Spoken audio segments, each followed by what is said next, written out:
Hey everybody, it's Jason Blaha here, and I'm just sitting here in my robe drinking my morning coffee looking sexy as hell as usual.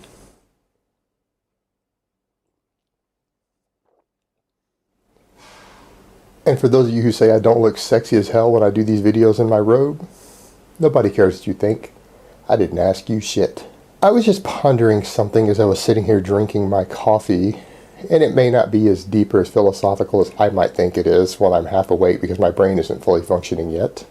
But it reminded me of something a friend of mine said in a discussion on Facebook last week. It's a young powerlifter I know who's working on his biology degree, who is a lifetime natural. And he said, I think doing research on supplements for performance enhancement, knowing that all we're looking for is a 1% effect, is a complete waste of research dollars and a waste of money when we know that low doses of testosterone will yield a 50% ergogenic effect.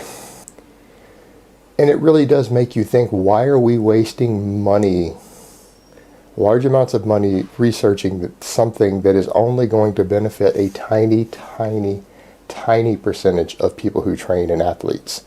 And the reason I say that is anyone who's looking for any sort of serious noticeable benefit is probably at some point just going to go to drugs.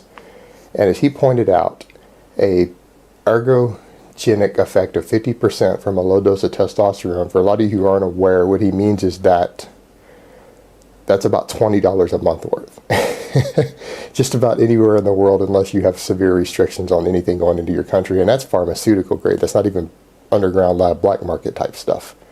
And it goes up from there as people increase what they're using. And the thing is, people who are using those type of low doses, their only real concerns are legal. And in a lot of countries, it's perfectly legal. So the health risks are relatively low at that point.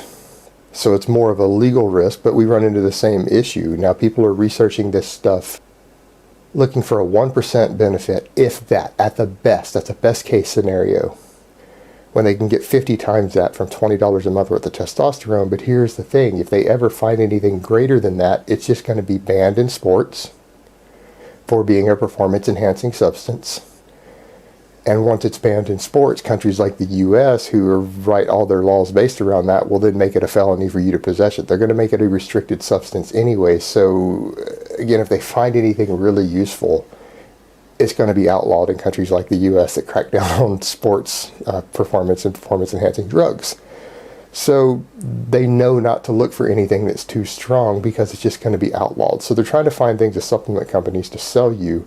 And the reality is, a 1% ergogenic benefit is so small that it doesn't matter. And here is what I mean.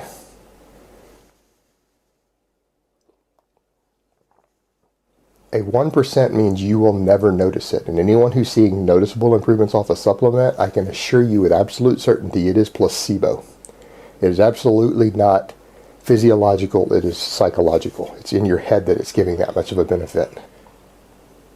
Because if you're only going to gain 30 pounds of muscle over your entire training career, let's say the next 6 or 7 years, which is reasonable, that isn't a full pound of extra muscle from using the supplements and these things trying to get a 1% advantage. That is literally, over the course of that 6 or 7 years, that is literally an ounce or two of muscle. You're not going to notice 1 pound hardly in the mirror, let alone a couple ounces. Yet people are shelling out money for this stuff. Millions are being used to research these things just to help prop up an industry that sell these things. And it just seems like a massive waste of resources all around.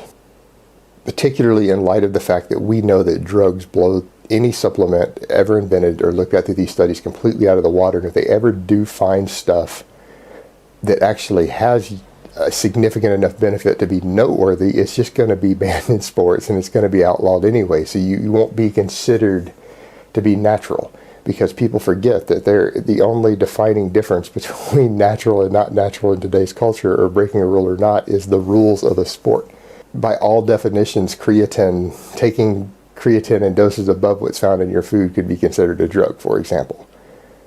It meets all the characteristics, the same characteristics as a drug that we have when we set restrictions on taking oral testosterone or oral Dianabol. There's literally no difference in that respect, other than one is banned and one is not. One is legal in countries like the US and the other is illegal inside the US. but in other countries it might be completely over the counter. So there's the issue you run into. If they ever do find anything effective, it's just going to make you be considered not natural or chemically enhanced or a cheater in your sport as soon as they discover it, because it's going to be added to the rules very quickly. So realistically, it is just a waste of resources, and it does nothing more than prop up an industry that wants you to buy shit that you don't need with your hard-earned money. Alright guys, that's really all I have to say on that today. I hope it has been informative, and I will talk to you guys next time.